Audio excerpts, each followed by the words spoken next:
पर हमलावर नजर आया।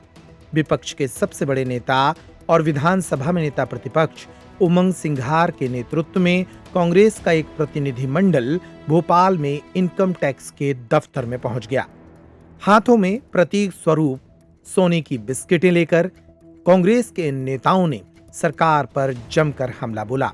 सरकार के दो मंत्रियों गोविंद सिंह राजपूत और पूर्व मंत्री भूपेंद्र सिंह पर सीधे सीधे सौरभ शर्मा मामले से जुड़े आरोप लगाए। गोविंद सिंह राजपूत और उनके स्टाफ की रजिस्ट्रियां भी इनकम टैक्स विभाग को सौंपी गईं। दिल्ली की प्रॉपर्टी से जुड़ी जानकारी भी इनकम टैक्स विभाग को सौंपकर कार्रवाई की मांग की गई। सौरभ शर्मा पर कार्रवाई को लेकर विपक्ष के ये नेता लगातार हमलावर बने हुए हैं। गौरतलब है कि परिवहन विभाग के एक पूर्व आरक्षक सौरभ शर्मा के पास से करोड़ों रुपए की दौलत पकड़े जाने के बाद कांग्रेस लगातार सरकार पर हमलावर है।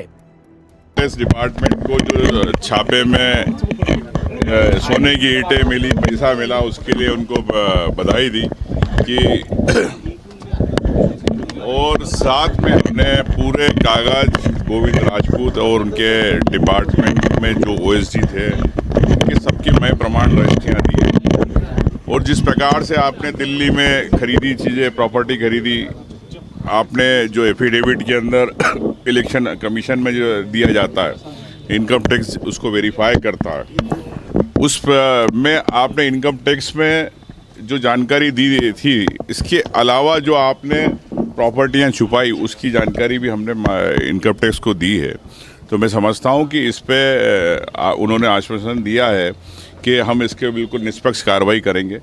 और मैं समझता हूं कि जनता के हित के अंदर, प्रदेश की जनता के हित में, ये सोने की ईंटें किसकी है, इनकम टैक्स विभाग सामने लाएगा, क्योंकि जनता की गाड़ी कमाई है और जनता की गाड़ी कमाई कांग्रेस पार्टी किसी मंत्री या अधिकारी को नहीं ऐसे नहीं खाने देगी।